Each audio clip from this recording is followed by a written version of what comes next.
Ah, yan po, patuloy pa rin po ang pagpila. Madami po kasi ang ang recipient, kaya medyo matagal din ang pagkuha ng mga ng mga ayuda.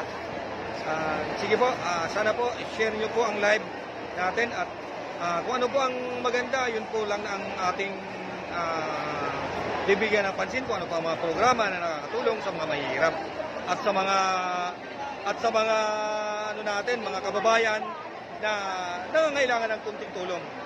Sila po ay mga benepisyaryo ng programa ng Presidente Bongbong Marcos at ng provincial government ng Camarines Sur. Yan po, mga benepisyaryo po sila.